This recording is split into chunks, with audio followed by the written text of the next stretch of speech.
छत्रपती शिवाजी महाराज महाराजस्व समाधान शिबिराचं आयोजन येथील तहसीलदार कार्यालयात करण्यात आलं होतं। यावेळी माजी मंत्री आमदार दीपक केसरकर यांच्या हस्ते लाभार्थ्यांना दाखल्यांचं वाटप करण्यात आलं। मोहिमेच्या पहिल्या टप्प्यात एकूण 689 दाखले तयार करण्यात आले असून तब्बल 427 दाखल्यांचं वितरण करण्यात आलं आहे। साठी ॲडमिशन घेतो त्यावेळी या शेतकरी दाखल्यांद्वारे त्याचे 12% मार्क वाढले जातात ॲडमिशनसाठी, त्याच्यासाठी आवश्यकता असतो। त्याचबरोबर अल्पभूधारक दाखला आहे, जी मुलं कॉलेजला शिकत आहेत त्यांच्या फीमध्ये सवलत, हॉस्टेलमध्ये फी सवलत मिळते, हे अल्पभूधारक दाखला आहे। ज्यांची 5 एकरपेक्षा क्षेत्र कमी आहे अशा शेतकऱ्यांना हा अल्पभूधारक दाखला दिला जातो। त्यानंतर उत्पन्न दाखला आहे। आता मागच्या आर्थिक वर्षाचे जे उत्पन्न दाखले काढलेले आहेत त्यांचे दाखल्यांची मुदत ही 31 मार्चपर्यंत होती। आता 1 एप्रिलपासून नवीन आर्थिक वर्ष सुरू झाल्यामुळं आपल्याला या वर्षामध्ये नवीन उत्पन्न दाखला घेणं आवश्यक आहे।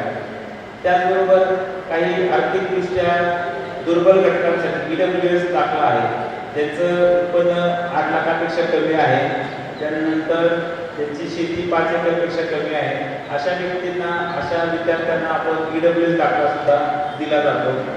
हे झाले दाखले। त्याचबरोबर आपण संजय गांधी निराधार योजना आहे, ज्या कोणत्याही कुटुंबातील जी महिला आहे ज्यांचे पतीचे निधन झाले आणि ते सध्या निराधार अवस्थेत जीवन जगत आहेत अशा महिलेला शासनाकडून दरमहा अनुदान मिळतं। ते अनुदान आता आपल्याकडे जवळपास 4000 लाभार्थी ऑलरेडी आपण संजय गांधी निराधार योजनेचे सावंतवाडी तालुक्यामध्ये आहेत। याच्या व्यतिरिक्त कोण मंजुरीसाठी आवश्यक असेल तर त्यांनी अर्ज करू शकतात। त्याचबरोबर पुरवठा विभाग आहे।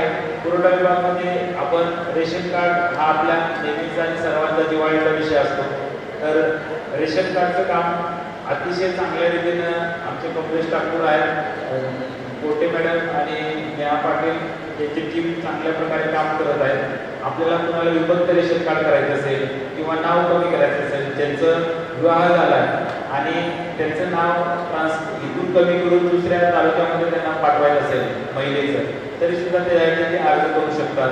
कुणाचं नवीन मुलगा जन्माला आला तर त्याचं नाव त्यांनी नोंद करू शकतात, कुणाचं कमी करू शकतात, कुणाचं उत्पन्न कधी कधी सरकारी नोकरी लागल्यानंतर वाढतं, त्याने आवर्जून वाढवून घेतलं पाहिजे। काही रिटायर झाल्यानंतर त्यांचं उत्पन्न कमी होतं, त्यांचं पण त्यांनी आम्ही कमी करून देतो। वाढवणं कमी होणं हा भाग आहे, तर त्याच्यामध्ये तुम्ही पुरवठा विभागाच्या संदर्भात कामकाज करू शकता। त्यानंतर आता एक महत्त्वाचा शासनाचा एक महत्त्वाचा कार्यक्रम आता सुरू आहे, तो म्हणजे जनगणना। 16 मे पासून प्रत्येक प्रगणक आपल्या घरी येऊन जनगणना करणार आहे।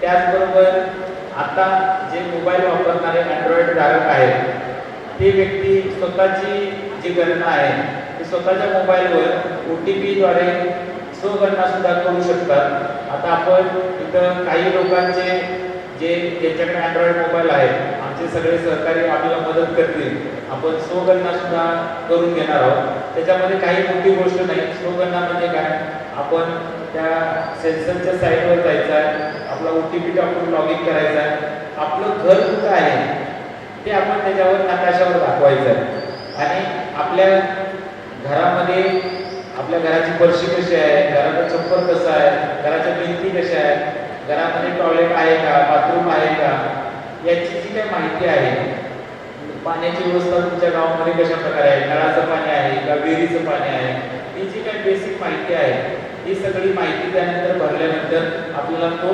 स्वजनगणना पूर्ण केली जाणार आहे। तर माझी सगळ्यांना आता विनंती आहे की आपण हे झाल्यानंतर आपले सगळ्यांची स्वगणना आपण पूर्ण करून घेऊ, आपल्या कुटुंबाची स्वगणना आपण पूर्ण करून घेऊ, ज्यांनी अँड्रॉइड मोबाईल आणलेले आहेत त्या व्यक्तींचे। हे झाले आमचे शासकीय कार्यक्रम। त्याचबरोबर दुसरा एक निवडणूक विभागाचा एक कार्यक्रम सुरू आहे, SIR programme, special intensive revision म्हणून जो आता प्रोग्राम चालू आहे। त्याच्यामध्ये 2002 मध्ये ज्या व्यक्तींची नावं मतदार यादीत होती त्या व्यक्तींचं पडताळणी आताच्या यादीशी केली जात आहे। तर याच्यामध्ये आपल्या जे संबंधित BLO आहेत, बूथ लेवल ऑफिसर आहेत, जे शिक्षक, ग्रामसेवक, तलाठी आमचे BLO आहेत, तर त्यांच्याशी आपण संपर्क करून आपलं मॅपिंग झालंय का याची खात्री करून घेणं आवश्यक आहे. आदरणीय चंद्रशेखर बावनकुळे साहेबांच्या संकल्पनेतून या राजस्व अभियानाची संकल्पना राबवण्यात आली आणि एकंदर 8 टप्प्यामध्ये वेगवेगळ्या भागामध्ये दाखल्यांचं वाटप असेल, कोणी जर लाभार्थी शिल्लक असतील तर त्यांना न्याय देण्याची भूमिका असेल, वेगवेगळी जी खाती आहेत या खात्यामध्ये जर कोणाचे काम असेल तर त्यांचे प्रतिनिधीसुद्धा याला उपस्थित असतात. आता मी वेंगुर्ला तालुक्यामध्ये जाऊन आलो, तिथं कृषी खात्याचे, मत्स्य खात्याचे, जवळजवळ सर्व खात्याचे अधिकारी त्यांनी आपली टेबलं लावलेली होती जेणेकरून लोकांना याचा लाभ घेता यावा. आणि अनेक वेळेला असं होतं की दाखल्यांसाठी आपल्याला ऑफिसच्या चक्रा मारायला लागतात, त्याच्याऐवजी तुमच्या हातामध्ये हे दाखले त्याच वेळेला देणं हे महत्त्वाचं असतं. आणि त्याचबरोबर या निमित्ताने अनेक महसुली प्रश्नांची सोडवणूक होते. उदाहरण द्यायचं झालं तर आता मी वेंगुर्ला तालुक्यातून आलो. 1905 सालामध्ये ज्यावेळेला ब्रिटिश कॅम्प होता वेंगुर्ल्यामध्ये, त्यावेळेला त्यांनी दूध पाहिजे म्हणून गवळी लोकांना आणून त्या ठिकाणी गवळीवाडा बसवला, परंतु त्यांच्या जमिनी त्यांच्या नावाने नव्हत्या. हल्लीच मी महसूल मंत्र्यांना सांगून त्यांच्या जमिनी त्यांच्या नावाने करून दिल्या. त्याचं सातबाराचं वाटप होतं. सावंतवाडी तालुक्यामध्ये केळेगावचं कबुलादार गावपैकी जमीन होती, त्याच्या सातबारांचं वाटप तहसीलदार सावंतवाडी यांनी केलं. तिथं जे दुर्लक्षित वर्ग आहे तिथं कातकरी समाज आहे, त्यांना 500-500 चौरस फुटाच्या जागांचं वाटप आज वेगवेगळ्याला करण्यात आलं.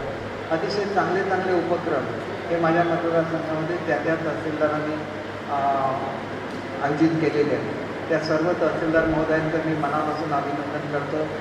आदरणीय पवार मॅडमच्या मार्गदर्शनाखाली हे सगळे उपक्रम राबवण्यात आले, त्यांचंसुद्धा मी अभिनंदन करतो. आणि शेवटी ह्या राजस्व अभियानाला छत्रपती शिवाजी महाराजांचं नाव दिलं. छत्रपती शिवाजी महाराज म्हणजे आदर्श राजा. कशा तऱ्हेने राज्य करायचं, कशा रीतीने जनतेला न्याय द्यायचा, हे जर खऱ्या अर्थाने कोणी करून दाखवलेलं असेल तर ते छत्रपती शिवाजी महाराजांनी करून दाखवलं. त्याच्यामुळे अत्यंत समर्पक असं नाव या अभियानाला देण्यात आलं. आणि छत्रपतींच्या नावाने आपण आपल्या राज्याचा कारभार हाकतो, त्यावेळेला मी छत्रपतींच्या शरणाशी वंदन करतो. आपणा सर्वांना मनापासून हार्दिक शुभेच्छा देतो आणि माझे 2 शब्द संपवतो. जय हिंद, जय महाराष्ट्र.